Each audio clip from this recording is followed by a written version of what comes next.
पूर्व जन्म में देवकी और वसुदेव ने भगवान की स्तुति गाई थी और भगवान से कहा था कि भगवान हमको वरदान रूप में कुछ नहीं चाहिए, आप बस हमारे पुत्र बन करके आओ। इसलिए उनके यहां पर ठाकुर जी पुत्र बन करके पधारे हैं। परंतु ब्रह्मा जी के यहां पर ब्रह्मा जी की निज सेवा में एक दंपति लगे थे, उनका नाम था प्रश्नी और सुतपा। बहुत ध्यान से सुनिएगा। तो ब्रह्मा जी के निज सेवा में प्रश्नी और सुतपा रहते थे। उनकी सेवा से ब्रह्मा जी इतने प्रसन्न हो गए कि ब्रह्मा जी बोले वरदान मांगो, तुम लोग इतनी बढ़िया सेवा करते हो, मैं कुछ देना चाहता हूं। तब प्रश्नी और सुतपा ने भगवान से मांगा कि हे नाथ, हे ब्रह्मा जी, आप हम पर ऐसी कृपा कर दो कि हमको श्रीमन नारायण की कोई निज सेवा प्राप्त हो। देवकी और वसुदेव ने पुत्र रूप में भगवान को मांगा, परंतु प्रश्नी और सुतपा ने भगवान की सेवा मांगी, निज सेवा। तब ब्रह्मा जी प्रसन्न हो गए। प्रसन्न होकर के बोले देखो, श्रीमन नारायण द्वापर में कृष्ण बनकर के देवकी और वसुदेव के यहां जन्म लेंगे, क्योंकि उन्होंने भगवान को पुत्र रूप में मांगा, तो पुत्र तो बनेंगे देवकी और वसुदेव के। लेकिन प्रश्नी सुतपा तुम दोनों ने सेवा मांगी है, इसलिए तुम दोनों नंद और यशोदा के रूप में जन्म लोगे। तुम्हारे यहां भगवान अपनी निज सेवा देने आएंगे। तब भगवान उनके यहां गए, क्योंकि प्रश्नी और सुतपा ने भगवान को नहीं मांगा, पुत्र को नहीं मांगा, सेवा मांगी ठाकुर जी की। ठाकुर जी से ठाकुर जी को भी मांगना एक प्रकार से उचित तो है, पर ठाकुर जी से ठाकुर जी की सेवा मांगो। हे ठाकुर जी, आप हमको मिल जाओ। और भगवान हमको मिल गए तो अब पता नहीं किस भाव से मिले। मिले तो रावण को भी थे, मिले तो शूर्पणखा को भी थे, मिले तो पूतना को भी थे, मिले तो तृणावर्त दंतवक्र आदियों को भी थे। ठाकुर जी हमको आप मिल जाओ। भगवान किसी भी रूप में मिल सकते हैं। कहो तो मिलना तो ऐसा भी होता है कि आप कहीं जा रहे हो, सामने से कोई 2 मिनट के लिए आपसे आया, भैया जरा बताना ये एड्रेस कहाँ है, बोले आगे से ऐसे मुड़ जाना, ये भी मिलना है। क्या पता ठाकुर जी 2 ही क्षण ऐसे मिलके निकल जाएं। ठाकुर जी आप हमें मिल जाओ, इसमें आपने ठाकुर जी को स्वच्छंद छोड़ दिया। अब ठाकुर जी की इच्छा वो कैसे भी मिले, लेकिन आपने ठाकुर जी से कहा हमको आपकी सेवा चाहिए, हमें आपकी सेवा मिल जाए, तो ठाकुर जी बंध गए।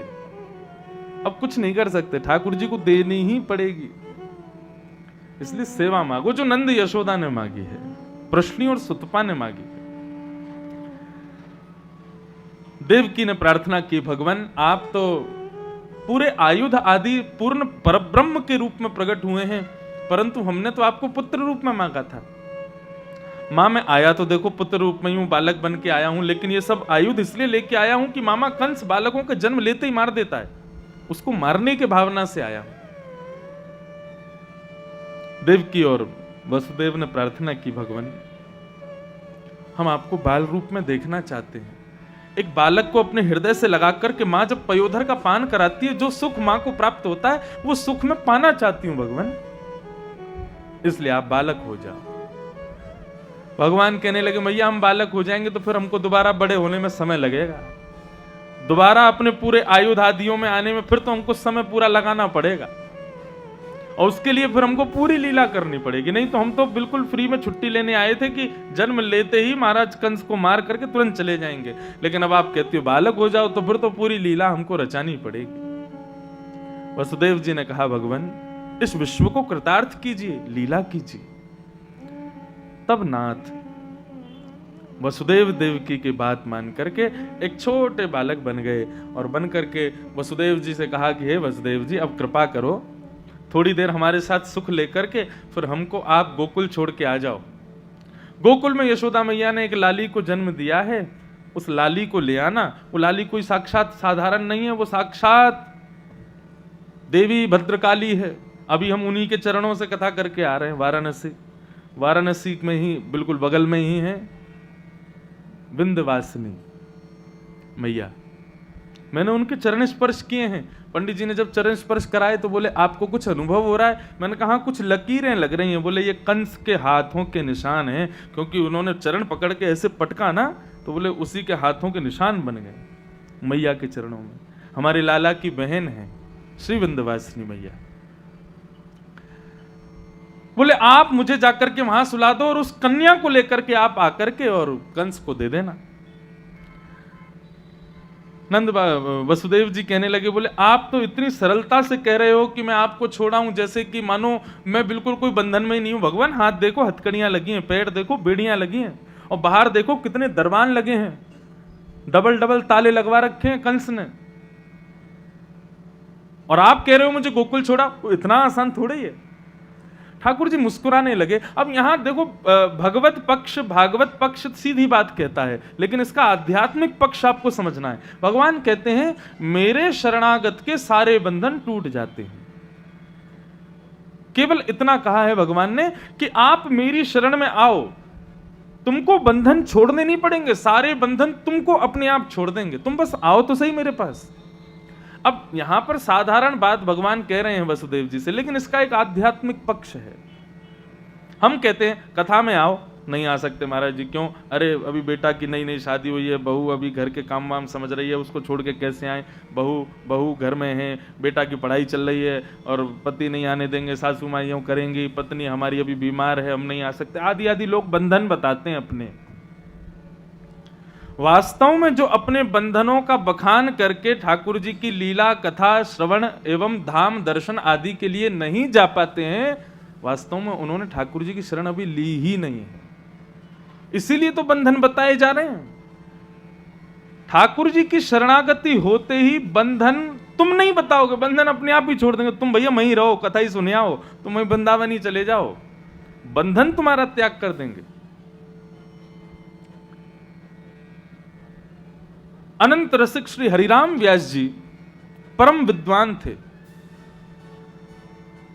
काशी में जाकर के विद्वानों को हराने की चेष्टा करने लगे तो विश्वनाथ उनके पास विद्वान बन के पहुंचे, ब्राह्मण बन के पहुंचे, और विश्वनाथ ने कृपा करके उनसे कहा कि देखो ये विद्वानों को हराने के लिए तुम विद्वान नहीं हुए हो, तुम तो भगवान की नित्य सखी हो विशाखा, जाओ वृंदावन में रहो। तब श्री हरिराम व्यास जी वृंदावन आ गए, लेकिन हरिराम व्यास जी का परिवार वो उनको खोजने लगा। बोले व्यास जी कहां चले गए? उन्हीं की विद्वत्ता से हमारा घर चल रहा था, उन्हीं की वजह से हमारी रोजी रोटी थी, वो कहां चले गए? ढूंढते ढूंढते ढूंढते जब वृंदावन में आए तो वृंदावन में हरिराम व्यास जी अपने मुंह पर काजल पूरा ऐसे पोत करके तब घूमते थे ताकि मेरे परिवार के लोग पहचान ना जाएं। लेकिन परिवार के लोग फिर भी पहचान जाते। तो फिर हरिराम व्यास जी ने रात्रि में मन में विचार किया, ये लोग मेरे पीछे क्यों पड़े हैं? क्योंकि ये अभी भी मुझे अपने योग्य समझते हैं। तब हरिराम व्यास जी ने मन में विचार किया, जो अपनों सुख चाहे हो तो मूर्ख बन के रहो। यदि अपना सुख चाहते हो तो मूर्ख बन के रहो। बेटी को पहली बार मैया कहे कि चल रोटी बना दे, अब बेटी ने अगर बिल्कुल गोल रोटी बना दी, बढ़िया बना दी, तो मैया फिर रोज ही बनवावेगी। अब तो तू रोज ही बना, बढ़िया बनाती है। लेकिन बेटी मन में विचार करे, यार ये तो रोज रोज बनवाती है, किसी दिन बिगाड़ दे तो मां, तू रहने दे, तेरे से नहीं होगा तो मैं ही कर लूंगी।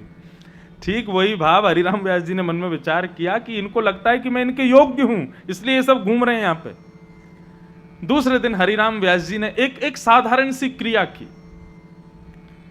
बिहारी जी में प्रसाद वितरण होता है तो सबसे पहले संतों को दिया जाता, फिर वैष्णवों को दिया जाता, फिर भक्तों को दिया जाता, और अंत में बचा हुआ प्रसाद मंदिर में झाड़ू लगाने वाले कर्मचारियों को दिया जाता। हरिराम व्यास जी जानबूझ के आज लेट गए मंदिर। कब पहुंचे? जब सारा अंतिम प्रसाद कर्मचारियों में बट गया, और हरिराम व्यास जी सीधे पहुंचे। पहुंच करके मेहतरानी के हाथ में रखे हुए प्रसाद और उस प्रसाद को मांगने लगे। बोले अरे ये प्रसाद तेरे को मिल गया, मैं लेट है गया हूं, ये प्रसाद मुंह को दे दे। मेहतरानी बोली, आप हमारे स्पर्श को प्रसाद कैसे पा सको? ये तो हमारे हाथ से छुप गया, अब मैं आपको नहीं दे सकती महाराज, आप ब्राह्मण हैं, आप इतने विद्वान हैं, इतने परम वैष्णव हैं, मैं कैसे दे दूं आपको? हरिराम व्यास जी बोले, अरे जात पात पूछे नहीं को, हरि को भजे सो हरि को हो। मैं ब्राह्मण हूं, तू कोई और है, याते हरि को कहा मतलब, याते प्रसाद को कहा मतलब। प्रसाद चाहे तेरे हाथ में आवे चाहे मेरे हाथ में आवे, प्रसाद तो प्रसाद है, ठाकुर जी को ही रहेगो, चिंता मत कर, तू मुंह को दे प्रसाद। तो वो मेहतरानी सारे बंधन सारे दायरे तोड़ करके प्रसाद जैसे हरिराम व्यास जी को देने लगी तो उनके परिवार के लोग वहीं खड़े खड़े देख रहे थे। परिवार के लोगों ने देखा, अरे राम राम राम, अब तो आचार विचार भी भूल गए हैं हरिराम व्यास जी। बताओ, जिसके हाथ से पानी नहीं पीना चाहिए उसके हाथ से प्रसाद लेके खा रहे हैं। घर वालों ने कहा ये अब हमारे लायक के नहीं रह गए, ये पागल हो गए, इनका स्क्रू ढीला हो गया है, इनको यहीं छोड़ चलो। और घर परिवार के लोग हरिराम व्यास जी को वहीं छोड़ के चले गए अपने आप ही। ठाकुर जी कहते हैं मैं ऐसा कोई युक्ति नहीं बता रहा हूं जिससे परिवार आपको छोड़ दे, मैं ये युक्तियां बता रहा हूं जिन बंधनों के कारण से ठाकुर जी के सन्मुख नहीं जा पाते हैं, वो बंधन आपको छोड़ दें। कब छोड़ेंगे? जब पूर्ण शरणागति से ठाकुर जी के चरणारविंद पकड़ोगे। बंधन नहीं आ सकते। दृढ़ निश्चित हो जाए व्यक्ति, दृढ़ विश्वास मन में आ जाए कि नहीं मुझे कथा सुननी है, फिर चाहे लाख विघ्न आए, उन विघ्नों को नष्ट करने का दायित्व ठाकुर जी ले लेते हैं। पूछो हमारे आयोजक हमारे बैठे सामने, ये कथा आपको लग रहा है बहुत सरलता से हो गई, उन्होंने बेचारों ने कितनी विघ्न देखे। कथा शुरू हो रही है तब तक भी कोई ना कोई कष्ट आता ही रहा, लेकिन मन में दृढ़ संकल्प है चाहे कुछ हो जाए करानी है, तो विघ्न आए भी तो ठाकुर जी मानो सामने खड़े। आप कभी महाराष्ट्र में जाना, पंडरीनाथ भगवान का दर्शन करोगे, कहीं भगवान ऐसे खड़े हैं, कहीं भगवान ऐसे खड़े हैं, लेकिन पंढरपुर में भगवान कैसे खड़े हैं? पंढरपुर में भगवान ऐसे खड़े हैं, कमर पर हाथ रखे, सुंदर ते ध्यान उभे विटेवर, ईंट के ऊपर खड़े मानो दोनों हाथ करके। तो इस स्वरूप का मतलब क्या है? ठाकुर जी दोनों कमर पर हाथ रख करके खड़े हैं। ये स्वरूप क्या दर्शाता है? ये स्वरूप दर्शाता है कि ठाकुर जी ने अपने भक्तों को तो कर दिया पीछे और विपत्तियों के सामने खड़े होंगे, बोले आ छीके दिखाए इसको, मैं खड़ा हूं इसके आगे। ऐसे हैं श्री पंडरीनाथ महाराज। एक बार कोई सन्निधि ग्रहण करे तो सही, पूर्ण समर्पण के भाव से ठाकुर जी की शरणागति ले तो सही, फिर विघ्न के रूप में ये जितने भी आपके संकट हैं, जितने भी बंधन हैं, सबको तोड़ने की जिम्मेवारी ठाकुर जी की। ठाकुर जी ने कहा एक बार शरणागति लो तो सही। जैसे ही वसुदेव जी ने गोद में उठाया, सारी हथकड़ियां खुल गईं, पैर की बेड़ियां खुल गईं, सारे दरबांस हो गए, सारे ताले खुल गए, अपने आप दरवाजे खुल गए। वसुदेव जी तो देखते ही रह गए, बोले भगवान इतने बंधन थे लेकिन आपको गोद में लेते ही सब खुल गए। बोले यही तो पूर्ण समर्पण है, मैं जिसके जीवन में आता हूं उसके सारे बंधन तोड़ देता हूं, अब आप लेके चलो। तब नन्हे से बाल गोपाल को एक डलिया में रख करके श्री वसुदेव जी गोकुल की ओर जा रहे। मंदम मंदम जलधरा, मंदम मंदम जलधारा गिर रही है, मथुरा वासी सब सोए हैं, पवन वायु मंदिराचल पर्वत पर लगे हुए चंदन के वृक्षों से खुशबू समेट करके बह रही है। सर्वकाल सुखावहम, इतना सुखमय हो गया वातावरण कि जिसके अंदर एक दूसरे के प्रति प्रतिस्पर्धा है, एक दूसरे के प्रति ईर्ष्या है, वे भी एक दूसरे से प्रेम करने लगे। वर्णन आता है कि ठाकुर जी जब गोकुल की ओर लेकर के जा रहे हैं वसुदेव जी, उस समय ठाकुर जी का दर्शन करने के लिए सर्प भी आ रहा है, और सर्प के फन के ऊपर बैठा हुआ कौन है? बोले चूहा। वो सर्प से कह रहा थोड़ा और ऊपर उठ, थोड़ा और ऊपर उठ, मैं भी दर्शन करूं। सर्प और चूहे में भी आपस में मैत्री है, सिंह और हिरण में भी आपस में मैत्री है। सारे द्वेषी, सारे विद्वेषी सब एक दूसरे से प्रेम करने लगे। यही तो कृष्ण अवतरण का महत्व है। जिस नंदोत्सव को मनाने के बाद, जिस जन्माष्टमी को मनाने के बाद भी आपके अंदर किसी के प्रति विद्वेष है, तो आपने जन्माष्टमी मनाई ही नहीं है। जन्माष्टमी का मतलब ही क्या है कि ठाकुर जी नंद घर कृष्ण भयो, नंद घर कान्हा भयो, नहीं नंद घर आनंद भयो। और नंद घर क्या है? हमारा हृदय। इस हृदय में आनंद उत्पन्न होना, वही तो जन्माष्टमी है, वही तो नंदोत्सव है। कथा सुनने के बाद मैंने पहले दिन ही कहा था कि अपने ना दृष्टि को परखना। जिन जिन लोगों को देख करके द्वेष उत्पन्न होता है, ईर्ष्या उत्पन्न होती है, कथा सुनने के बाद उन सबसे मिलने जाना और उनको देख करके एक बार अनुभव करना कि क्या अभी भी विद्वेष है मेरे हृदय में। यदि विद्वेष है तो फिर अभी आप परिपक्व नहीं हुए, अभी आपने कथा नहीं सुनी। और उन लोगों को देखकर जिनसे कल तक आप जल रहे हो, कल तक आपके भीतर विद्वेष है, आज कथा सुनने के बाद उनको देख करके भी आपके हृदय में प्रेम उत्पन्न हो रहा है, तो समझ लेना ठाकुर जी ने कथा सुनवा के मुझे स्वीकार कर लिया, मेरी दृष्टि बदल गई। ये दृष्टि शिकारी ना पुजारी बन जाए, जिसको देखें उसी में श्याम सुंदर का दर्शन करके उसकी आरती उतार ले। नंद बाबा लाला को लेकर के गोकुल पहुंचे। नंद रानी यशोदा सोई हैं, सारे सखियां सोई हैं, और नंद रानी के बगल में एक नन्ही सी बालिका सोई है। वसुदेव जी ने जाकर के लाला को वहां पौड़ा दियो और वह बालिका को लेकर के वापस मथुरा आए। जैसे ही मथुरा आए, हथकड़ियां लग गईं, बेड़ियां लग गईं, ताले लग गए, सारे दरबान उठ गए, मथुरा वासी उठ गए, कंस की नींद खुल गई। यही अंतर है। हरि परमात्मा श्री कृष्ण के शरणागत जब हम होते हैं तो बंधन तुमको छोड़ देते हैं, लेकिन जैसे ही सांसारिक माया को तुम अपनी गोद में लेते हो तो सारे बंधन अपने आप तुमको जकड़ लेते हैं। जितने विद्वेषी हैं सब उठ जाते हैं। माया का ये प्रभाव है। ये देवी कौन? ये माया ही तो है। ये संसार पूरा कौन चला रहा है? ये माया ही तो चला रही है। किसी के प्रति आकर्षण हो जाना, किसी के प्रति द्वेष हो जाना, किसी के प्रति मोह हो जाना, ये सब माया का ही तो काम है।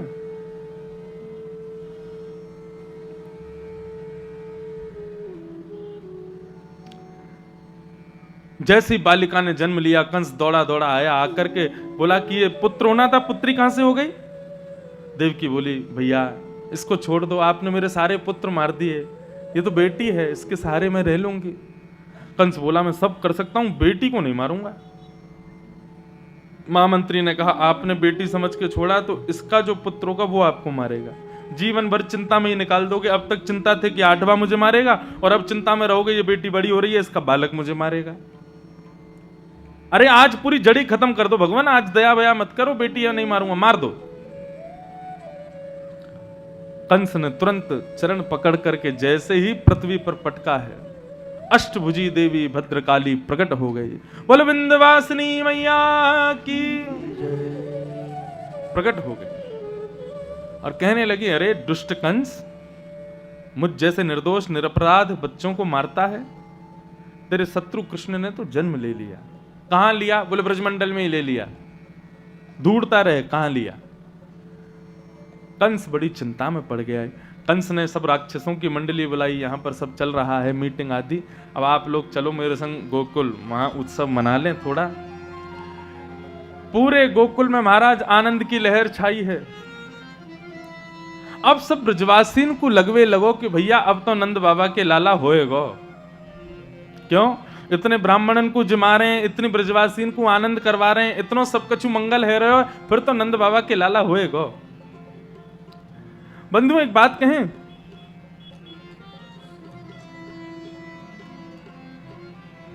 ब्राह्मणों को जिमाने से, संतों की सेवा करने से या इनकी सेवा आदि करने के बाद शुभ होगा, ऐसा नहीं है। ब्राह्मण संत वैष्णवों की सेवा जिस दिन आप कर देते हो ना, शुभ तो उसी दिन प्रारंभ हो जाता है। नंद बाबा तो इतने वर्षों से लगे हैं, सब ब्राह्मणों की सेवा कर रहे हैं, सब वैष्णवों की सेवा कर रहे हैं, ब्रजवासियों को खूब आनंद करा रहे हैं। सबको लगन लगी कि भैया अब तो लाला होएगा। नंदा सुनंदा ये दो बहन हैं नंद बाबा की, दोनों आज भोर में उठ करके जैसे ही नंद यशोदा मैया के कक्ष में गई, जाकर के जैसे ही देखो तो भैया बगल में नीलमणि जैसो एक बालक सोयो है, लेकिन लाला है कि लाली ये ना है पतो।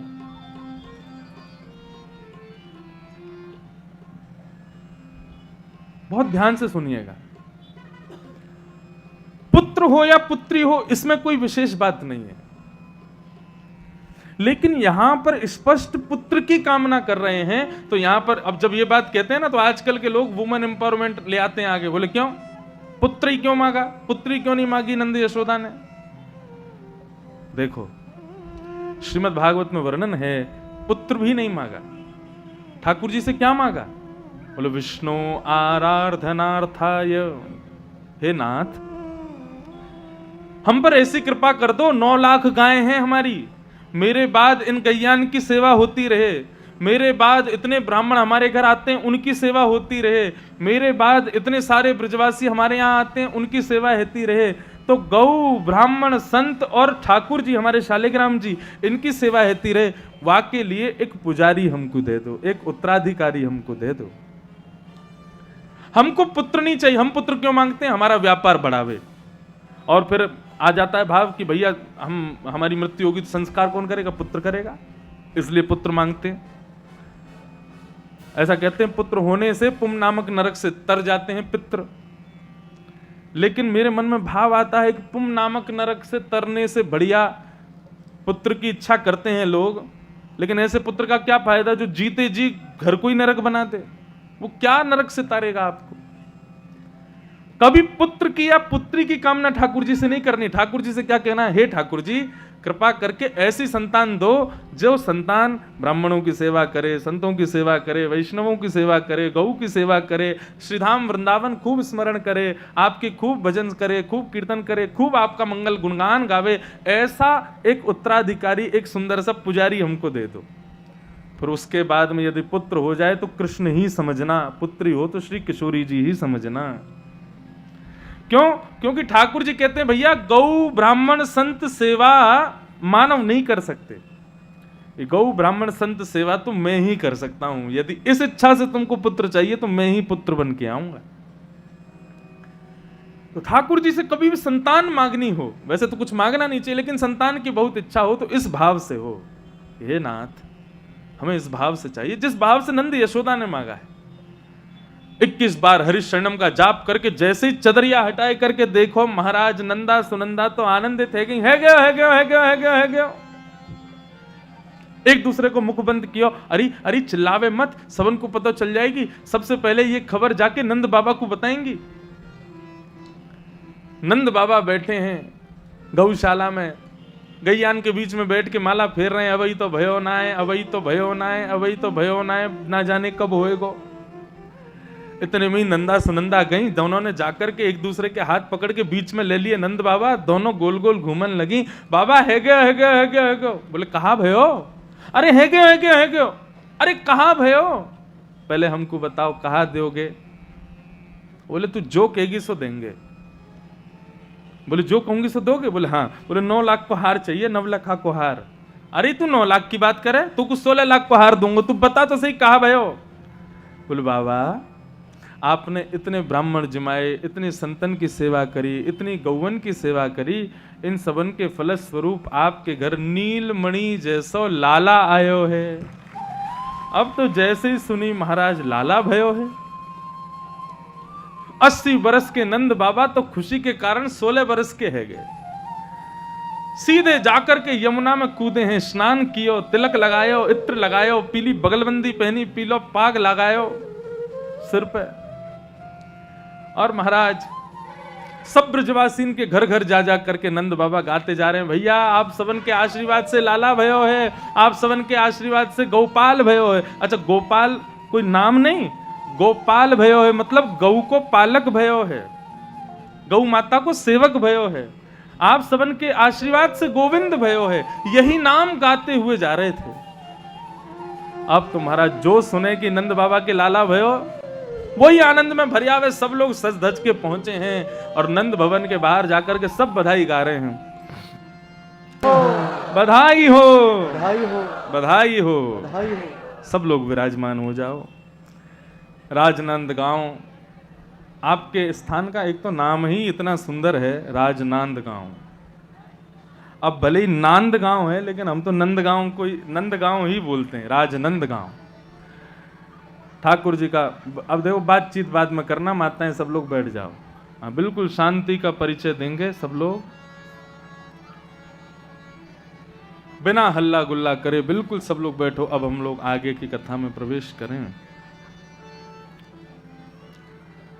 नंदस्त्वात्मज उत्पन्ने जाता ह्लादो महामना, आहूय विप्रान् वेद ज्ञान स्नातः सुचिरलंकृतः, वाचयित्वा स्वस्तेनं जातकर्मात्मजस्य वै, कारयामास विधिवत् पितृदेवार्चनं तथा। पूरे ब्रजमंडल में आनंद की लहर घूम रही है। सब लोग बिल्कुल अब सावधानी से बैठ जाओ, ये प्रसाद घर जाके पाना, अब यहीं पर खाने लगी कहीं मैया तो बिल्कुल सावधानी का परिचय दें और बिल्कुल शांति से अब कथा श्रवण करो। नंद जी के आत्मज उत्पन्न हुए हैं, ठाकुर जी पधारे हैं। बंधुओं, ये प्रश्नी और सुतपा के पूर्व जन्म की तपस्या है और तपस्या में सेवा मांगने का ये फलस्वरूप है कि ठाकुर जी ने जन्म कहीं और लिया, लेकिन अपनी संपूर्ण पुत्र का सुख प्रदान करने के लिए यशोदा और नंद बाबा के पास आ गए। हमारे पूज्य नाना जी कहते थे कि ब्राह्मणों का आशीर्वाद था नंद यशोदा को। बंधुओं देखो, ब्राह्मणों से आप अनुष्ठान करवाओ, यज्ञ करवाओ, पाठ पूजा घर में करवाओ, उसी से ही फल मिलता है ऐसा नहीं। ब्राह्मण की प्रसन्नता से फल मिलता है। ब्राह्मण प्रसन्न होना चाहिए और ब्राह्मण 3 चीजों से प्रसन्न होता है। पहला, बढ़िया स्वागत सम्मान करो ब्राह्मण का। दूसरा, बढ़िया भोजन पवाओ चकाचक। और तीसरा, बढ़िया भारी भारी सा लिफाफा दो। हाँ, ये 3 काम ब्राह्मण के कर दो, ब्राह्मण प्रसन्न हो जाएगा महाराज। एक राजस्थान में एक राजा ने लक्ष्मी महायज्ञ कराया, लक्ष्मी नारायण महायज्ञ। उस लक्ष्मी नारायण महायज्ञ में अनेकों ब्राह्मण काशी से वृंदावन से पहुंचे और सब बैठ करके वो यज्ञ करते थे। राजा पहले दिन संकल्प करा के चले गए, बाकी दिन बोले महाराज मैं बीच बीच में जब समय लगेगा आऊंगा, बाकी आप मेरे नाम गोत्र से यज्ञ कीजिए। सब ब्राह्मण लगे यज्ञ करने में। अब यज्ञ के प्रसाद के लिए रोज खीर आती थी बन करके राजभवन से। राजभवन की खीर है, साधारण खीर तो थी नहीं, बढ़िया केसर डली हुई खीर आती।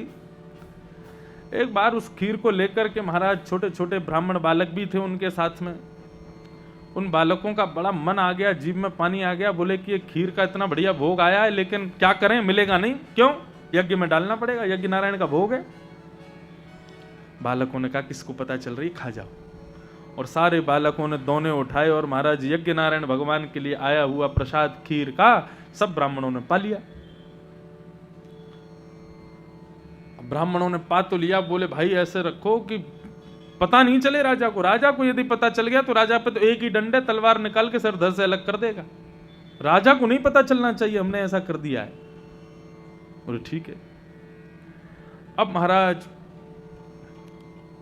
उसी दिन रात्रि को राजा जब सोया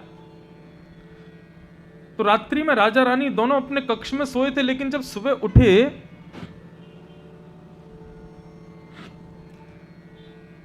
तो दोनों बड़ी प्रसन्न मुद्रा में। राजा बोला इतनी प्रसन्न क्यों? बोले आप बताओ इतने प्रसन्न क्यों? बोले हमने सपने में कुछ बहुत शुभ देखा। बोले मैंने भी सपने में बहुत शुभ देखा। क्या देखा? राजा ने बताया। बोले मैंने स्वप्न में देखा शंख चक्र गदा पद्मधारी चतुर्भुज नारायण अपनी चारों भुजाएं उठा करके नृत्य कर रहे थे। पत्नी से पूछा तुमने क्या देखा? बोले मैंने अपने स्वप्न में साक्षात पराम्बा जगदम्बा लक्ष्मी को नृत्य करते हुए देखा। हो ना हो देवी, हमारा लक्ष्मी नारायण यज्ञ सफल हो गया है, तभी लक्ष्मी नारायण स्वप्न में प्रकट होकर के नृत्य कर रहे हैं। रानी ने कहा तो फिर तो आज ब्राह्मणों को प्रणाम करने जाना चाहिए, उनको वंदन करने जाना चाहिए। वो जरूर अपने यज्ञ में कुछ विशेष कर रहे हैं, तभी लक्ष्मी नारायण इतने प्रसन्न हो रहे हैं। बोले हाँ जल्दी तैयार हो जाओ, आज ब्राह्मणों को प्रणाम करने चलेंगे। राजा रानी दोनों स्नान आदि करके तैयार हो गए और जैसे ही यज्ञ मंडप की ओर जाने लगे तो बड़े बड़े गाजे बाजे बजने लगे, सावधान राजा पधार रहे हैं। ब्राह्मणों के तो महाराज पेट में पानी हो गया। बोले राजा क्यों आ रहा है? राजा तो बोला था मैं संकल्प करके चला जाऊंगा, पूरे यज्ञ में नहीं आ पाऊंगा, फिर तो अंतिम दिन आऊंगा, ये बीच में क्यों आ रहा है? कुछ ब्राह्मण बोले हमको तो लगता है राजा को पता चल गई, कल खीर हम खा गए थे, यज्ञ की खीर हम खा गए हैं, राजा को पता चल गई, अब राजा सबको दंड देने आ रहा है। बोले भैया राजा दंड दे उससे पहले ही सच कबूल कर लेना, सब लोग बता देना कि खीर हमने खा ली है। कहीं झूठ बोला छुपाया तो राजा और बड़ा दंड देगा। राजा आया, आकर के सब ब्राह्मणों को प्रणाम किया और प्रणाम करते हुए कहा भगवान कल आप लोगों ने यज्ञ में कुछ विशेष किया था क्या? बाकी दिन से कुछ विशेष था कल का? यज्ञ, उसमें कुछ हटके कुछ हुआ है कल। इतने में तो महाराज ब्राह्मण सब्र व्याकुल हो गए, नेत्रों से आंसू बहने लगे, राजा के आगे गए, बोले राजन हमको क्षमा कर दो। बोले आप क्षमा क्यों मांग रहे हो? बोले हमको क्षमा कर दो, कल हमसे अपराध हो गया यज्ञ में। बोले कैसा अपराध? बोले यज्ञ नारायण भगवान के भोग के लिए नित्य खीर आती थी, उस खीर को ठाकुर जी को समर्पित किया जाता है, लेकिन हमारे साथ कुछ छोटे बालक सीख रहे हैं यज्ञ आदि, ये भी आए थे, इनका मन आ गया, इन सब ने दोनों में भर भर के वो खीर खा ली। इनको देख के फिर हम भी खा गए, हमको लगा आपको पता चलेगा नहीं, इसलिए खीर तो हम ही खा गए यज्ञ नारायण भगवान की। तो हे राजन, आप हमको दंड मत देना, हमसे अपराध हो गया। राजा ने रानी की ओर देखा और दोनों प्रसन्न होकर के बोले अच्छा भगवान, यज्ञ कितने दिन का और बचा है? बोले अभी तो 5 दिन का और बचा है। बोले अच्छा, तो एक काम कीजिए, यज्ञ की पूर्णाहुति आज ही कर दीजिए, यज्ञ को आज ही विश्राम कर दीजिए, बाकी के बचे 5 दिन आप कुछ मत करिए, केवल 3 समय हमारे यहां भोजन पाइए, और चकाचक महाराज रबड़ीदार बिल्कुल मलाईदार आपके लिए खीर बना करेगी, चकाचक भोजन पाओ, क्योंकि कल जब वो यज्ञ नारायण भगवान की खीर आप लोगों ने पाई, उसका परिणाम की रात्रि में चतुर्भुज नारायण नृत्य कर रहे थे मेरे स्वप्न में, और साक्षात पराम्बा जगदम्बा लक्ष्मी नृत्य कर रही थी इनके स्वप्न में। क्यों? ब्राह्मणोस्य मुख मासीत, भगवान के मुखमंडल हैं भगवान ब्राह्मण। जब ब्राह्मण तृप्त होता है, ब्राह्मण प्रसन्न होता है, नारायण प्रसन्न होते हैं। कई जगह पर महाराज ये जातिवाद का बड़ा चक्कर चलता है, हर चीज में पहले ब्राह्मणों को ही भोजन क्यों होगा, हर चीज में ब्राह्मण ही क्यों होने चाहिए, ये कोई वो है क्या, आदि आदि लोग बोलते रहते हैं। इसका आध्यात्मिक अर्थ तो यह है कि भैया ब्राह्मण भगवान के मुख हैं, ब्राह्मणों को खिलाओगे, ब्राह्मणों की सेवा करोगे, ब्राह्मणों को प्रसन्न रखोगे, तो ठाकुर जी का मुखमंडल सदा प्रसन्न, हासा रुड़लो चलो लसत। क्षत्रियों को प्रसन्न रखोगे तो ठाकुर जी की भुजाएं और मजबूत होंगी, बलवान होंगी। वैश्यों को प्रसन्न रखोगे तो मतलब ठाकुर जी बढ़िया चकाचक वैश्य उदर हैं भगवान के। शूद्रों को प्रसन्न रखोगे तो ठाकुर जी के चरणार विंदों को प्रणाम मात्र माना जाता है। आपको पता है ब्राह्मण 100 वर्ष तपस्या करने से जो फल प्राप्त करेगा, वो फल क्षत्रिय को 50 वर्ष की तपस्या में मिल जाएगा, और जो फल क्षत्रिय 50 वर्ष की तपस्या में प्राप्त करेगा, वो फल 20 वर्ष की तपस्या में वैश्यों को मिल जाएगा, और जो फल वैश्यों को 20 वर्ष की तपस्या में मिलता है, वो फल केवल और केवल एक दिन हरि भजन करने से शूद्रों को प्राप्त होता है। इतना सहज है ठाकुर जी की प्राप्ति करना, ब्राह्मणों के लिए सबसे दुष्कर है। ब्राह्मण क्योंकि यज्ञ करेगा, फल किसको देगा? यजमान को। पाठ करेगा, फल किसको देगा? यजमान। अपने लिए करता क्या है? वो यज्ञ जानता है, पाठ जानता है, नियम जानता है, सारे पुराणों का अध्ययन जानता है, सब विधि विधान जानता है, लेकिन सब करेगा किसके लिए? दूसरों के लिए। बहुत बड़े सेठ जी हैं, बहुत बड़ी इनकी फैक्ट्री चलती है, बहुत बड़ी इनके पास में बड़ी बड़ी गाड़ियां हैं, दिन रात महाराज टर्नओवर करोड़ों का चल रहा है, लेकिन किसकी बदौलत? फैक्ट्री के एक कोने में ब्राह्मण बैठ के 24 घंटे पाठ कर रहे हैं उनके लिए। और ब्राह्मण के घर में क्या स्थिति है? बोले 2 समय का भोजन बन जाए तो तीसरे दिन भोजन के लिए पैसे नहीं है। उस ब्राह्मण को आरक्षण के नाम पर और ना जाने किस किस नाम पर लोग पीछे पड़े रहते हैं। ब्राह्मण जातिवाद है, जातिवाद है। आध्यात्मिक पक्ष कहता है कि ब्राह्मण भगवान का मुखमंडल है, लेकिन आप सामाजिक और व्यवहार की बात करते हो तो ब्राह्मण को सर्वप्रथम भोजन कराने का भी एक कारण है। प्राचीन काल में बिजली नहीं होती थी, प्राचीन काल में इतना उजाला नहीं होता था, इतने सब आधुनिक यंत्र नहीं थे। उस समय पर गांव में जब कोई भोजन होता था, गांव में कोई बढ़िया कोई कार्यक्रम होता था, बिजली तो होती नहीं थी, दिए जलते थे, उन दिए में ही कुछ बना रहे हैं, रात्रि का समय है, अब भोजन बना रहे हैं तो उसमें कुछ गिर सकता है, कांतर बिच्छू भी बहुत होते थे, उसमें कोई विषैले पदार्थ भी गिरे हो सकते हैं। बाकी सब लोगों को बाद में भोजन कराया जाता, ब्राह्मण को पहले कराया जाता। मतलब अन्न में यदि कुछ दोष होगा, अन्न में कोई कमी होगी तो ब्राह्मण ही निपट लेंगे उससे, और ब्राह्मणों से ही पता चल जाएगी हाँ कुछ कमी थी, तो बाकी बच जाएंगे। सर्वप्रथम भोजन ब्राह्मणों को ही करा दिया जाता था। क्यों? और कराया नहीं, जब ब्राह्मण खुद आगे आते तो बोले हम पाएंगे पहले।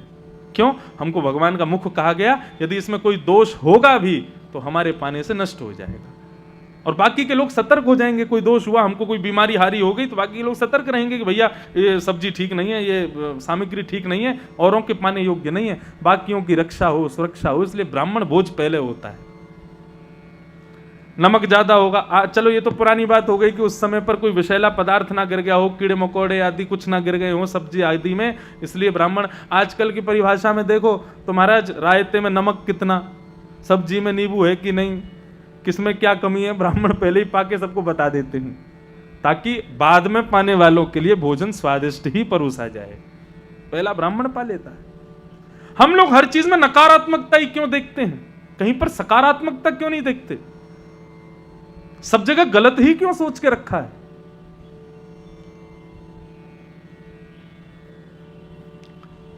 ब्राह्मणों को सबसे पहले बुलाया नंद बाबा ने। लाला की हेवे की खुशी में क्या हुआ, वाचयित्वा स्वस्तेनम। नंद बाबा जब पहली बार अंतःपुर से ठाकुर जी को बाहर ला रहे हैं, उस समय ब्राह्मणों को कहते हैं कि आप सब लोग सस्वर में वेद ध्वनि करो। स्वस्ति वाचन कर रहे हैं ब्राह्मण, तब ठाकुर जी को प्रथम बार लाया गया। स्वस्ति वाचन से बालक का स्वागत।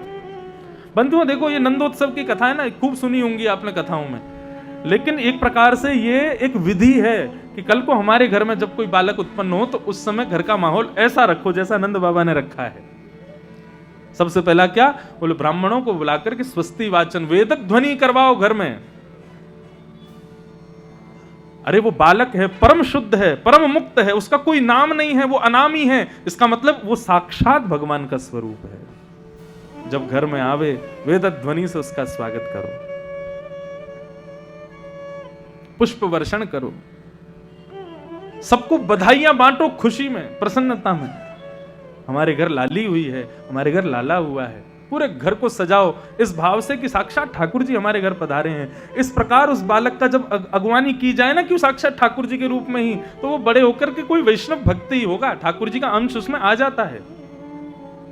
लेकिन आजकल क्या हो गया, बच्चे हुए, पार्टी चल रही है, गुब्बारे फुट रहे हैं, केक की मोमबत्ती बुझाई जा रही है। ये आतंकवादियों के लक्षण हैं, गुब्बारे फोड़ के जोर से आवाज करना। हमारे यहां दिए जलाना सिखाते हैं, वहां पे बुझाते हैं, अंधेरा रहे सर्वदा। ये सब आधुनिकताएं हम लोग ले आए हैं, ऐसा नहीं। ठाकुर जी का जैसे स्वागत हो इस प्रकार का भाव रखा जाए। नंद बाबा ने ब्राह्मणों को खूब दान दिया। और कैसा दान दिया, हम लोग कैसे करते हैं, दिखा दिखा के करेंगे, इतना दे रहे हैं, ये दे रहे हैं, वो दे रहे हैं, लेकिन नंद बाबा कैसे कर रहे हैं पता है?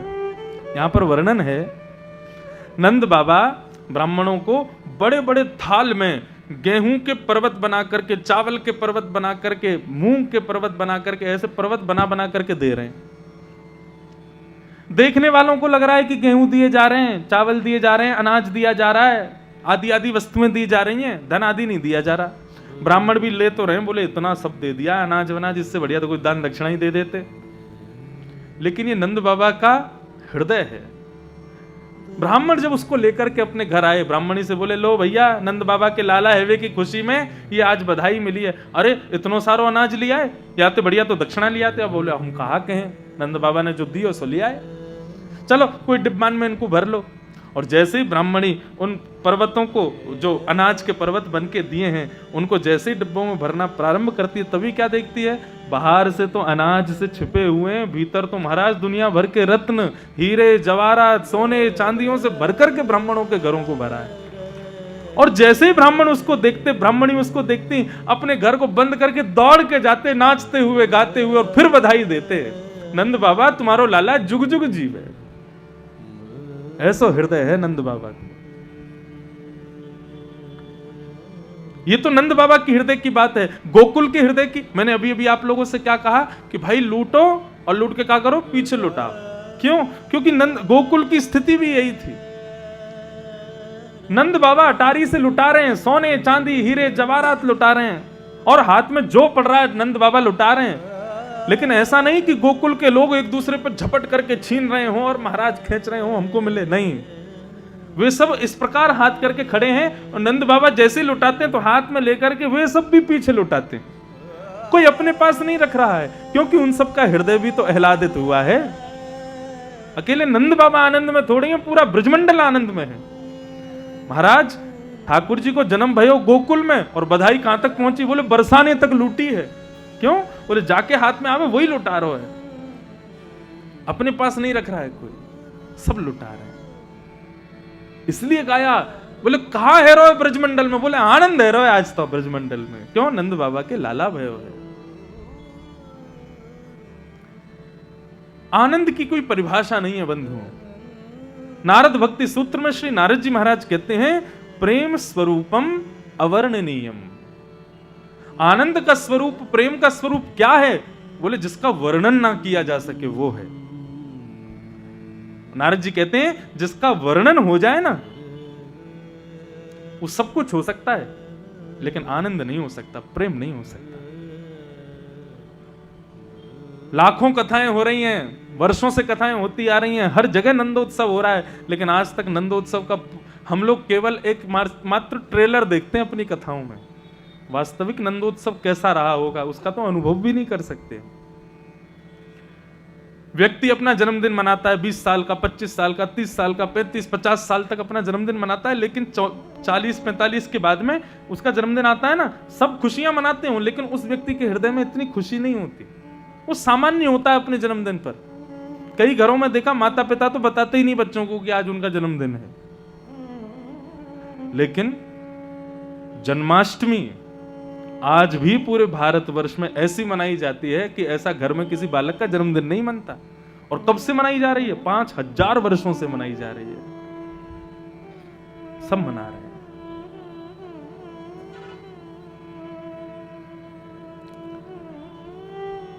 भाव से सुनो, इतना सुंदर वर्णन है नंदोत्सव का।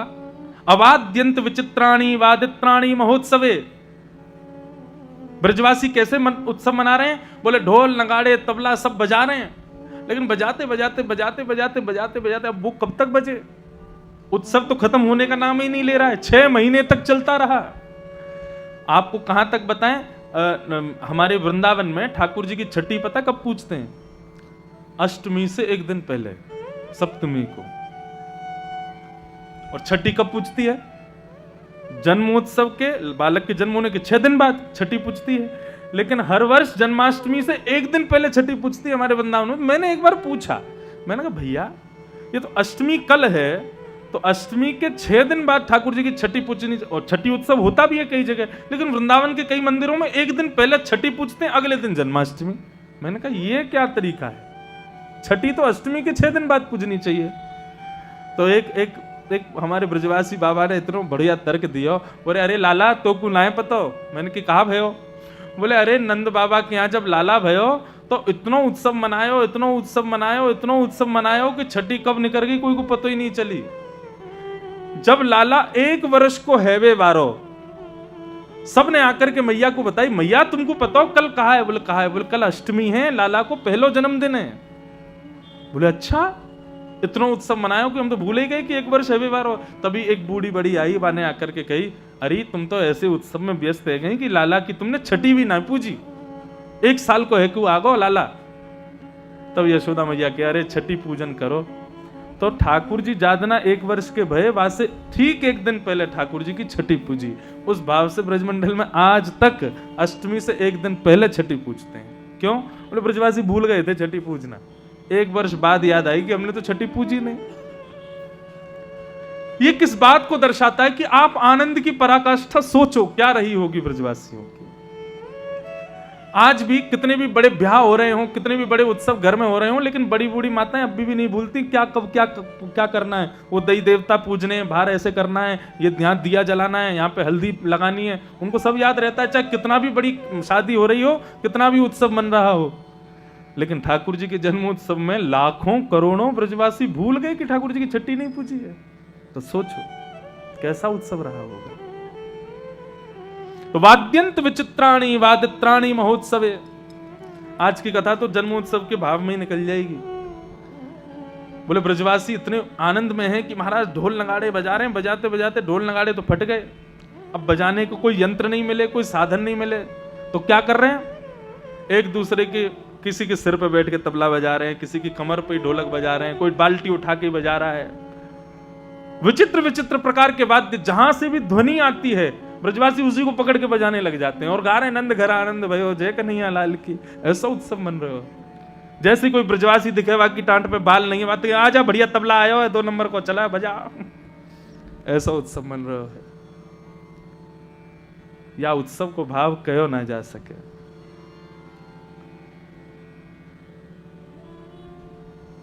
भोले बाबा आए, विश्वनाथ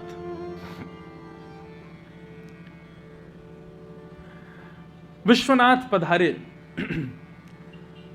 सूरदास जी महाराज वर्णन कर रहे हैं, हे मैया तोरे द्वारे बाला योगी आयो, बाला योगी आयो, ओ मैया तोरे द्वारे यशोदा तोरे द्वारे बाला योगी आयो, बाला योगी आयो, ओ मैया तेरे द्वारे यशोदा तेरे द्वारे बाला जोगी आयो, बाला जोगी आयो, ओ मैया तोरे द्वारे यशोदा तोरे द्वारे बाला योगी आयो,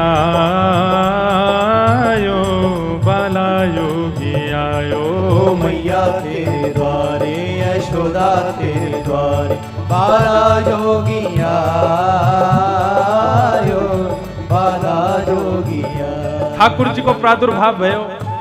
अब महाराज 33 करोड़ देवता आकाश में खड़े होकर के दर्शन तो कर रहे हैं, लेकिन वह उत्सव को देख करके शंकर जी खुद को रोक नहीं पा रहे हैं। बोले भैया दूर से दर्शन करवे में आनंद नहीं आ रहा हूं, मैं तो जाऊंगा दर्शन करवे।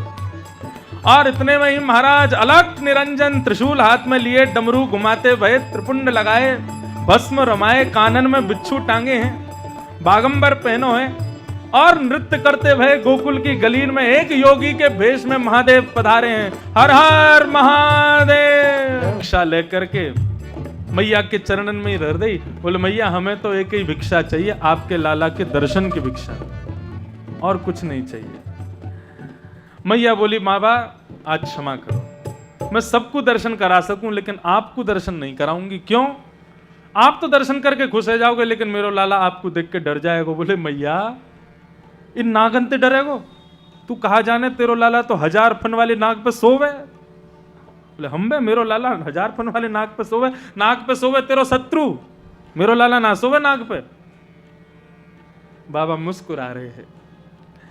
ठीक है मैया, द्वार पे ही बैठा हूं, जाऊंगा तो दर्शन करके ही जाऊंगा, ऐसे नहीं जाऊंगा।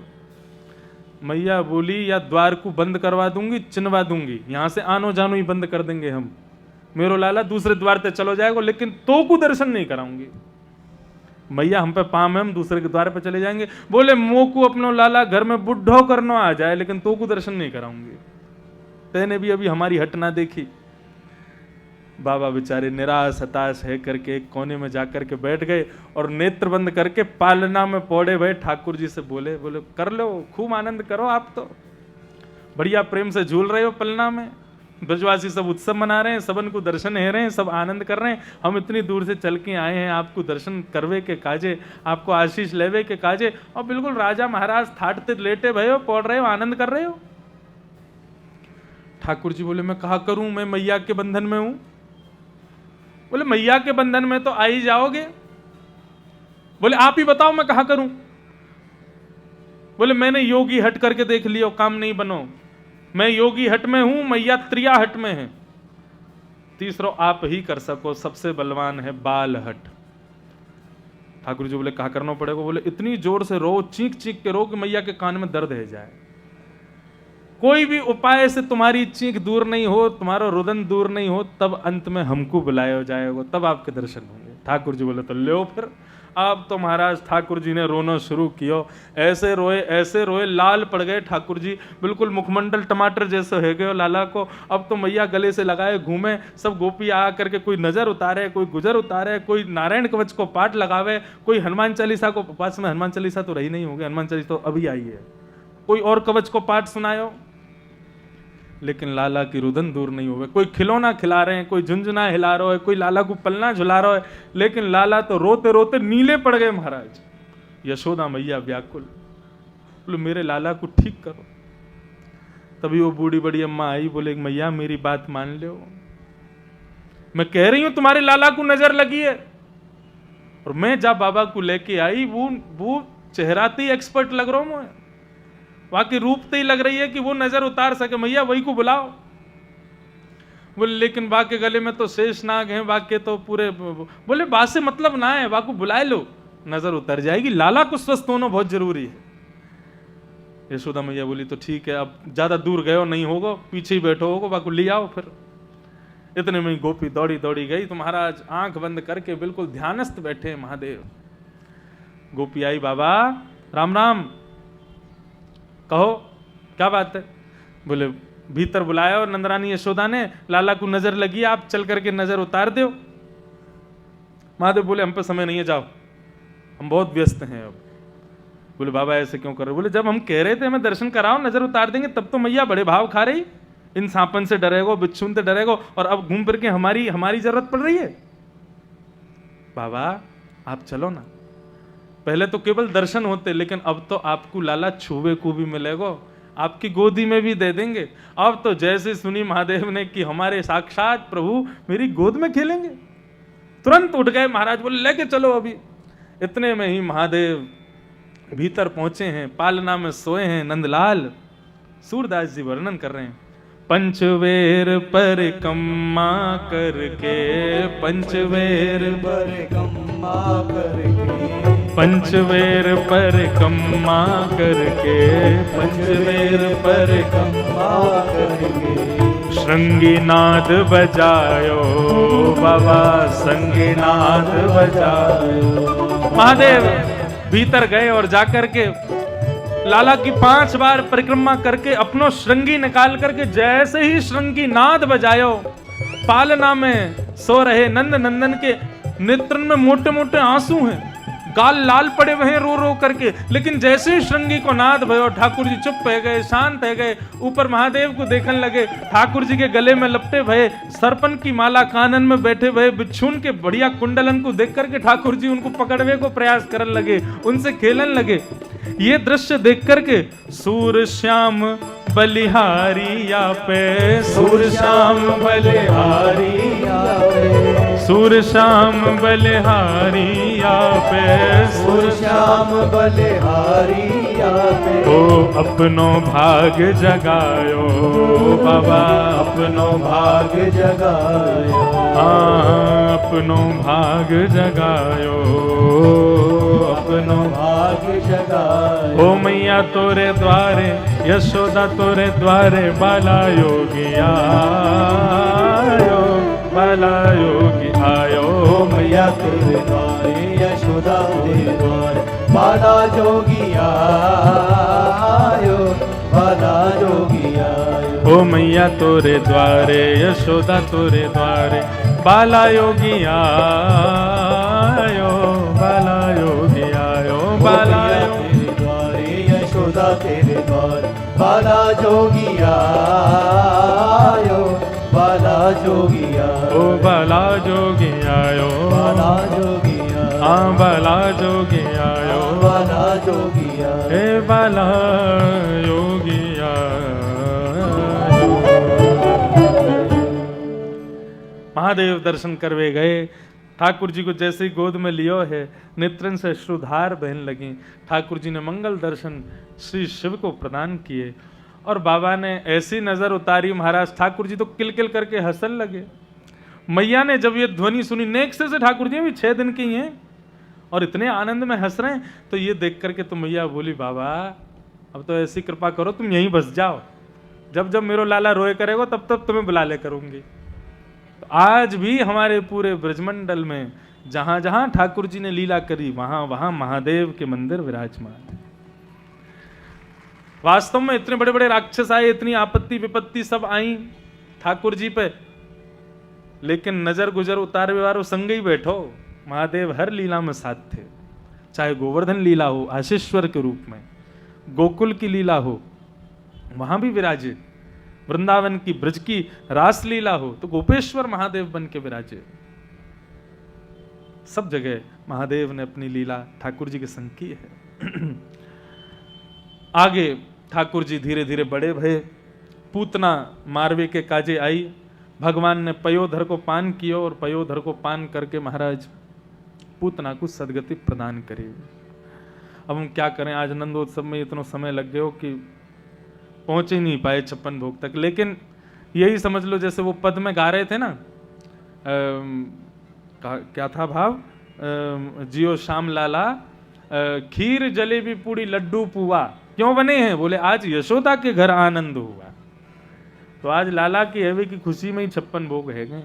यही भाव रखो, ठाकुर जी को नामकरण तक कर दें, थोड़ी बाल लीला तक पहुंचा दें, फिर कथा को विराम करेंगे। फिर गोवर्धन उत्सव कल ही करेंगे, एक एक दिन थोड़ा विलंब से ही चलें भले ही।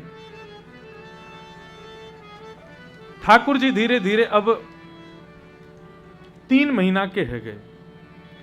जैसे ही 3 महीना के ठाकुर जी भये, ठाकुर जी ने पहली बार करवट बदली है। तो महाराज हमारे वृंदावन में करवटोत्सव मनाया गया, ठाकुर जी ने करवट बदली। अब तो ऐसे उत्सव मने, ये इसीलिए तो कहते हैं 6 महीना तक 1 साल तक उत्सव ही मनते रहे। क्यों, बोले लाला ने आज आवाज निकाल दी, लाला ने आज मैया बोल दी, लाला ने आज करवट ले ली, लाला आज चल गए। हर चीज को उत्सव मना रहे हैं, करवटोत्सव मन रहे हो महाराज।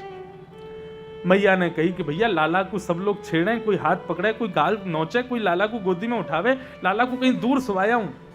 तो एक बैलगाड़ी के नीचे कपड़ा बांध करके बीच में लाला को झूला बना के वापस सुलवा दिए। और थोड़ी देर सुलाते सुलाते जैसे ही ठाकुर जी के नेत्र बंद भये, मैया वहां से उठ के चली गई।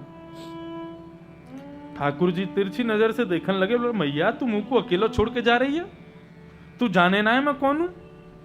बड़े बड़े योगी, बड़े बड़े तपस्वी, बड़े बड़े ज्ञानी ध्यानी जाके दर्शन के काजे लाखों लाखों वर्ष तक, युगों युगों तक तपस्या करते रहे, तब भी मेरा एक क्षण को दर्शन ना कर पा। मैं तेरे यहां बालक बन के आ गया हूं और तू मुंह को ऐसे छोड़ के चली गई है। बहुत ध्यान से सुनो,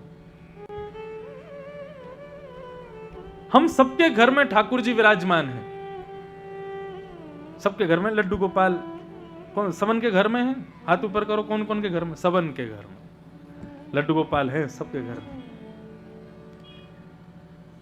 देखो कितने कृपालु ठाकुर जी ने। राजनांदगांव हो, छत्तीसगढ़ हो, कलकत्ता हो, बिहार हो, सबके घर को उन्होंने ब्रजधाम बना रखा है। सब जगह लड्डू गोपाल बन के बैठे हैं।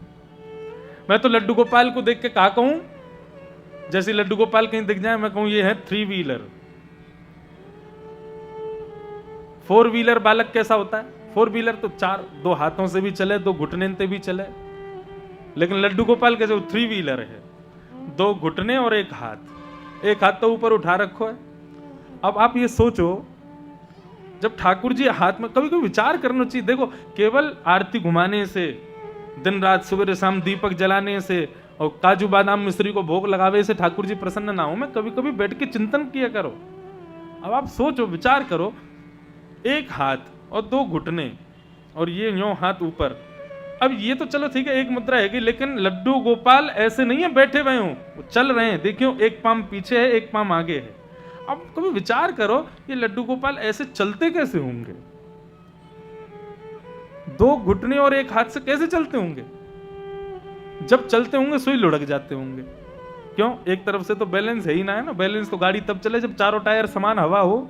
यहाँ तो एक टायर पंचर है ना, हाथ ऊपर उठो गिरते रहते होंगे। ये सब लीलाएं हैं ठाकुर जी। सूरदास जी वर्णन करें, शोभित कर नवनीत लिए, शोभित कर नवनीत लिए। अपने कर में सुंदर सुशोभित नवनीत माने कि मक्खन ठाकुर जी ने लिया है। और फिर क्या कर रहे हैं? सूरदास जी वर्णन कर रहे हैं, बोले घुटरुन चलत,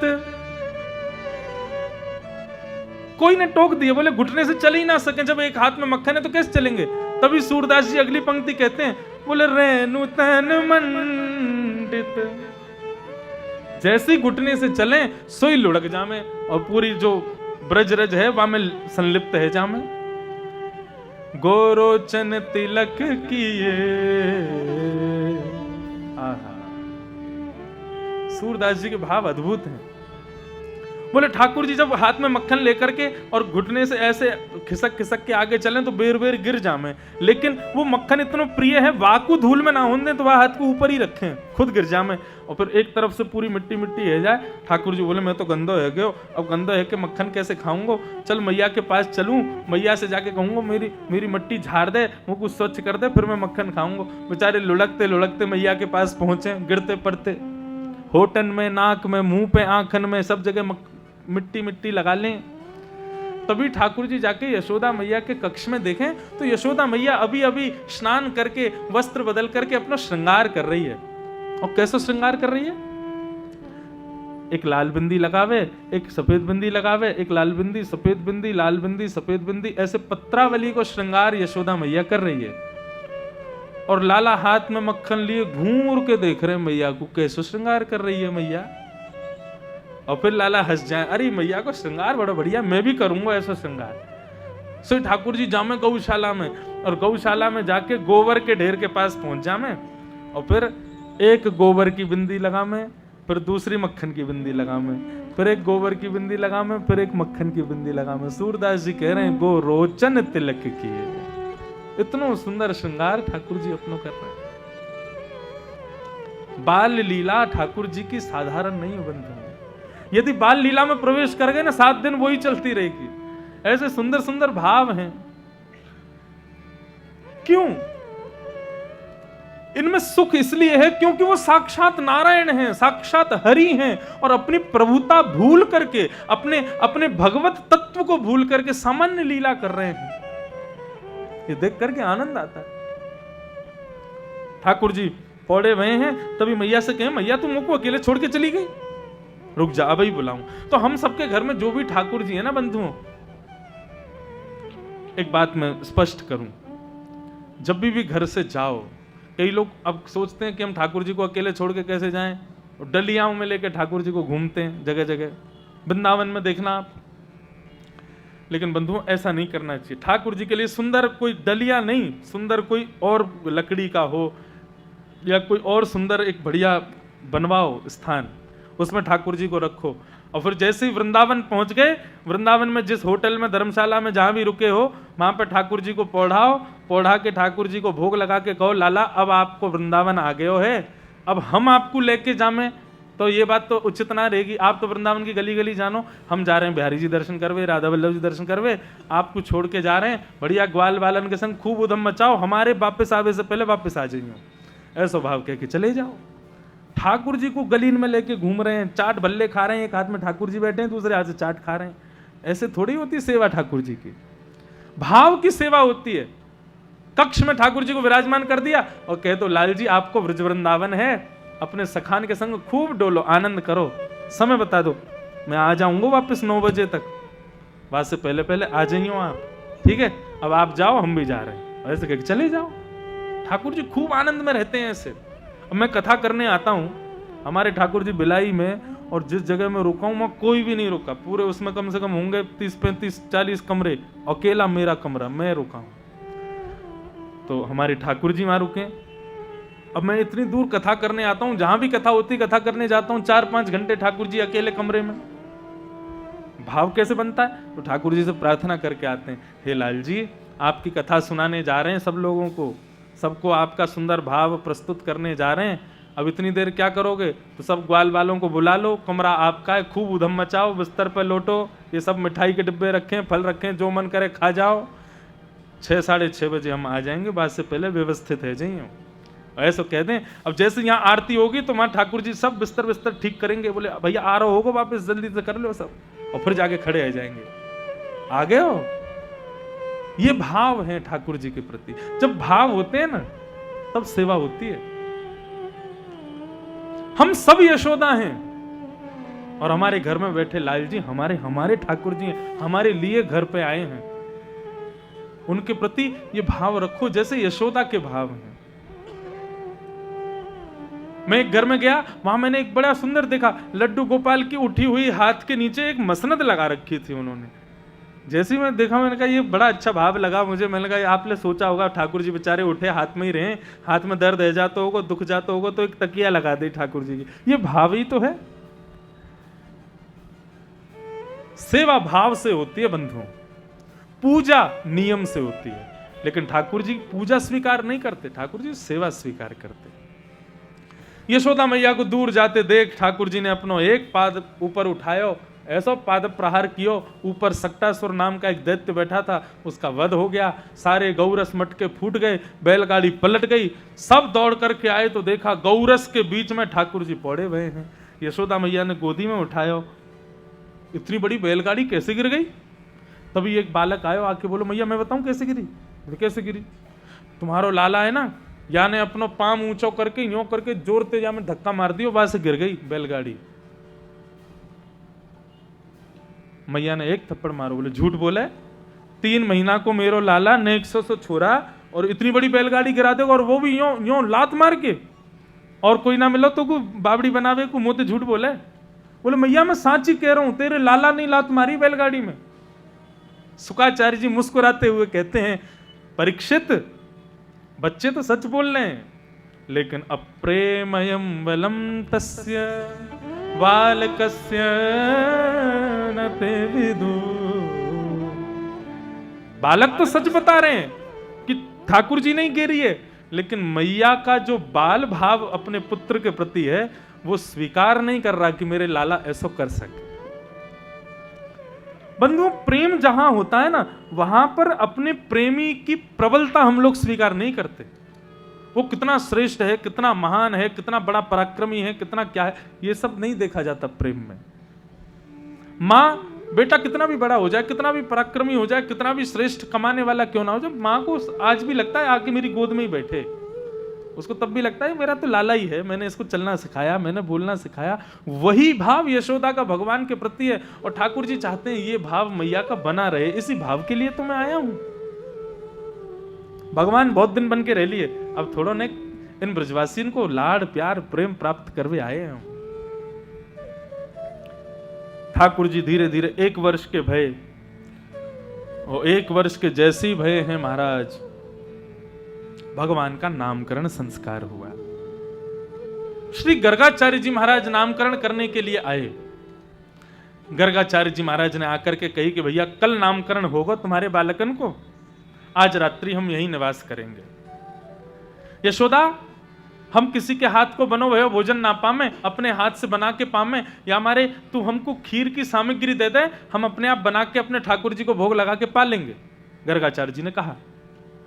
यशोदा मैया ने गोबर को चौका लगायो, चावल दिए, दूध दही, सबरे किशमिश बादाम आदि सब दही, केसर की डिब्बी दही, शक्कर दियो। बोले बाबा बढ़िया से घोट के बनाओ, रबड़ी बढ़िया से घोट के बनाओ खीर अपने ठाकुर जी के लिए। अब तो महाराज गर्गाचार्य जी ने ऐसी मधुर खीर बनाई, खीर बना करके अपने ठाकुर जी के सन्मुख कटोरा में पधराई, और आंख बंद करके निवेदन कियो, त्वदीयं वस्तु गोविंद तुभ्यमेव समर्पये, ग्रहाण सुमुखो भुक्त्वा प्रसीद परमेश्वर। भोग लगाने का मंत्र है ये। जैसे ही खीर रखी ठाकुर जी के आगे, तो गर्गाचार्य जी का नियम था वो भोग रख करके आंख बंद करके और फिर माला करते थे। जब तक एक माला होती तब तक भोग रखा रहता। भोग रख करके और गर्गाचार्य जी अपनी माला लेकर के माला जपने लगे। इतने में ही त्वदीयं वस्तु गोविंद तुभ्यमेव समर्पये, जब ये श्लोक गाया तो भीतर अंगना में गुटमुन गुटमुन चल के खेल रहे नंद नंदन ने जैसे ही सुना सो रुक गए। इतने में बलराम जी बोले, लाला कहाँ गए हो, तू रुक क्यों गए हो? गर्गाचार्य आयो, आज बढ़िया खीर बनाई है मैंने, और खीर बना करके अपने शालिग्राम के सामने रखी है। अब बाकू कहा पता असली शालिग्राम तो मैं डोल रहा हूं भीतर। इतनी बढ़िया खीर बनाई है, मेरे मुंह में तो पानी आ गया भैया, मेरा तो मन है रो जाके खाया हूं। अरे तो रुक काई करो, जा खाया। ठाकुर जी गुटमुन गुटमुन निकल करके आए और बाहर आकर के उनके ठाकुर जी के सामने रखे हुए खीर के पात्र को ठाकुर जी ने उठाया और उठा करके अपने भुजाओं से खाने लगे, नन्हे से गोपाल जी। गर्गाचार्य जी की यहाँ जैसी माला पूरी हुई, माथे से लगा के नेत्रन से लगा करके नीचे रख के, जय हो मेरे शालिग्राम। शालिग्राम प्रसाद कहाँ गया? प्रसाद तो है ही ना। तभी नजर घुमा के देखो तो दूर बैठे नन्हे से गोपाल जी और प्रेम से महाराज खीर पा रहे हैं। पूरे मुंह पे खीर लगी है, नाक पे खीर लगी है, गालन पे खीर लगी है और प्रेम से चाट चाट के पा रहे हैं। गर्गाचार्य जी को पहले तो हंसी आई, बाद में बोले यशोदा देख लाला है बेचारो, बालक है, छोटो है, जाने ना है, लेकिन यानी झूठो कर दिया। अब मेरे ठाकुर जी को भोग ना लगेगा। अब दूसरों गोबर को चौका लगाओ, फिर से सामग्री दो, फिर से सब व्यवस्था करो, फिर भोग लगेगा मेरे ठाकुर जी को। अब छोटो बालक है, यहां से कहा कहेंगे। यशोदा मैया बोली क्षमा कर दी, आप नाराज हो? ना ना, नाराज की कहा बात है, कोई बात नहीं। ठाकुर जी मनी मन मुस्कुराने लगे, बोले कि बाबा तुमको पता ना है, इतने दिनांते तो न केवल सालेग्राम के आगे तेने खीर रखी, वास्तविक सालेग्राम ने तो आज पायो है, लेकिन तुमको क्या समझ में आवेगी। दूसरी खीर बनाई, खीर बना करके पात्र में रखी, ठाकुर जी के सन्मुख पधरा करके त्वदीयम वस्तु गोविंद तुभ्यमेव समर्पयेत्, और महाराज श्लोक गा करके जैसी माला जप पे बैठे, ठाकुर जी भीतर खेलते खेलते फिर रुक गए। बलराम जी बोले अब कहा भयो? बोले फिर से खीर बनाइए माने, और अब की बार शक्कर पहले तो ज्यादा डारी है, केसर भी ज्यादा डारी है, बढ़िया वारी बनाई है, मुंह को तो यही सुगंधी आ रही, मेरे तो मन कर रहा हो खावे को। बलराम जी बोले तो जा खा ले, मैया तो शिकायत कर दे, अब ना जाऊंगो। आपको ब्रजभाषा समझ में आ रही है ना, अभी लाल जी की भाषा है, ठाकुर जी ऐसे ही बोलते ब्रज में। अब ना जाऊंगो, मैया तो शिकायत कर देगो। अरे ना करेगो लाला, और कर दे तो कोई बात ना, तू तो कृपा निधान है, सबन पे कृपा करे, चल जा पा ले। ठाकुर जी फिर से गुटमुन गुटमुन गुटमुन चल करके आए और महाराज पात्र उठायो, पात्र उठा करके वाकू पान लगे, पाते पाते महाराज पूरा सान लियो, मुखमंडल प्रेम से पा रहे हैं ठाकुर जी। तो यहाँ गर्गाचार्य जी की माला पूरी वही, जैसे ही नेत्र खोल करके देखो और बगल में देखो तो ठाकुर जी पूरी खीर चट्ट कर गए। अब तो महाराज शेर की तरह गर्जना करके बोले यशोदा देख तेरे लाला ने कहा कियो, फिर से खीर खा गो मेरे ठाकुर जी की। अरे मेरे ठाकुर जी को भोग कब लगेगा, बेचारे कब से चल रहे हैं, जैसे तैसे भूखे प्यासे ठाकुर जी, उनको भोग लगाना है, और तेरा लाला बार बार आकर के सब झूठो कर जाए। यशोदा मैया बोली बाबा क्षमा कर दो, छोटो बालक है, जाने ना है, आप क्षमा। कितनी बार क्षमा करूं, फिर ते खा गयो, अब की बार क्षमा कर दो, मैं आपको कक्ष में बंद कर आऊंगी, जब तक आपको भोग नहीं लगेगा तब तक ये कक्ष में रहेगा। अब मैया ने एक हाथी उठा लिए ठाकुर जी गुस्सा में, और उठा करके सीधे गई कमरा में ले जा करके छोड़ दिए, बाहर से कमरा के गेट बंद करके, और मैया ने फिर से गोबर को चौका लगाया और फिर से सब व्यवस्था करी, और गर्गाचार्य जी से बोली अब आप फिर बनाओ, अब ना आवे गो लाला। ठाकुर जी तो महाराज कक्ष की खिड़की में खड़े हैं, और 1 वर्ष को बालक जब गुस्सा करे तो कितना सुंदर लगे। 1 वर्ष को बालक जब गुस्सा आ जावे का झिरझिरावे तब कितना प्यारो लगे। ठाकुर जी झिरझिरा रहे हैं, बोले अब क्या बोला, अब क्या बोला। यहां बाहर से गर्गाचार्य जी भी देख रहे हैं, शैतान बालक अब आके दिखा, बोले तू लगा तो सही भोग, तो को आके दिखाऊंगा मैं। जैसे ही भोग बना करके ठाकुर जी के सन्मुख पधराया, त्वदीयम वस्तु गोविंद तुभ्यमेव समर्पयेत् कह करके, और जैसे ही महाराज माला जपने के लिए बैठे, ठाकुर जी आए, उतर करके किवाड़ खोली, गुटमुन गुटमुन चल करके और खिसक खिसक करके आए, आकर के खीर को पात्र उठायो, और उठा करके जैसे ही पान लगे, इतने में ही गर्गाचार्य जी ने जल्दी जल्दी माला पूरी करके, और जैसे नेत्र से नेत्र खोल करके देखे हैं तो शालिग्राम के ठीक बगल में शंख चक्र गदा पद्मधारी चतुर्भुज रूप धारण करके नन्हे से बाल कृष्ण ही चतुर्भुज रूप में प्रकट हो गए, और एक भुजा से स्वयं पा रहे हैं, और अपनी ही झूठी भुजा में लगी हुई खीर गर्गाचार्य जी को पवा रहे हैं।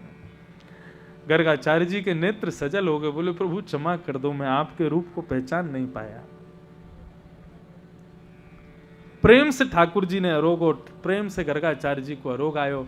ठाकुर जी बोले हमने अपना रूप या मारे दिखायो है कि कल जब आप हमारी पत्रा देखोगे तो आपको पता चल जाएगा कि हम कौन हैं, लेकिन ये बात माता यशोदा को नहीं बतानी है।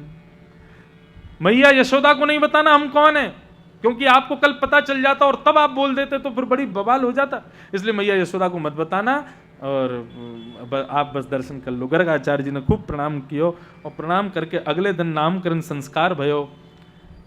सबसे पहले रोहिणी नंदन को नाम रखो, अयम ही रोहिणी पुत्रो रमयन सुहृदो गुणै आख्यास्यते राम इति बलाधिक्याद् बलं विदु हे रोहिणी, आपके पुत्र का नाम मैं राम रखता हूं। पर बल की अधिकता होने के कारण सब इसको बलराम कह करके बुलाएंगे। और यशोदा नंदन को देख करके बोले, भैया यहाँ के एक नाम तो है ना भैया, गोपाल सहस्त्र नाम, विष्णु सहस्त्र नाम, हजारों नाम है तुम्हारे लाला के। यशोदा मैया बोली, ऐसा मत करो, 1000 नाम तो मैं कैसे बुलाऊंगी अपने लाला है, कोई एक नाम ऐसा दे के जाओ जैसे मैं अपने लाला को बुला सकूं। तब श्री गर्गाचार्य जी कहते हैं, आसन वर्णास्तयो ह्याशन गुह्यतोनुयुगम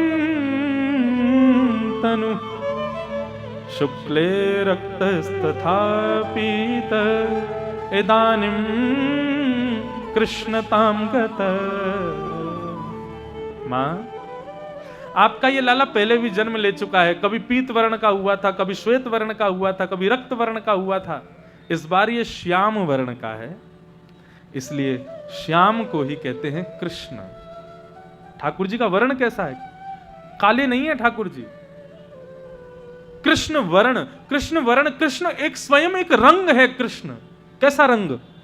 एक संत कह रहे थे, विश्व में जितने भी रंग हैं सब रंगों को यदि मिला दिया जाए तब जो रंग निकलेगा वो कृष्ण रंग है, वो कृष्ण वर्ण है। ना ही काले हैं ना ही सांवले हैं, मध्य के हैं ठाकुर जी, नीले नीले से काले काले से ऐसे हैं ठाकुर जी। इसलिए मैया आपके इस लाला का नाम मैं कृष्ण रखता हूं। अब तो महाराज जैसे ही कृष्ण नाम पड़ गए हो ठाकुर जी तो आनंद में भर गए। मैया बार बार बुलावे, कन्हैया, कृष्ण, लाला, गोविंद, गोपाल। अभी तक तो ठाकुर जी केवल सुन करके आयो करते, परंतु अब धीरे धीरे ठाकुर जी भी बोलने लगे। मैया की गोद में जाके मैया बोलें, बाबा की गोद में जाके बाबा बोलें, भैया की गोद में जाके भैया बोलें। ऐसा आनंद ठाकुर जी कर रहे हैं और श्री सूरदास जी महाराज वा को वर्णन कर रहे हैं। इन्हीं भावों के संग आज विश्राम देंगे कथा को, क्योंकि समय अतिकाल है और 56 भोग तैयारी तो है गई है, पंचामृत भी है।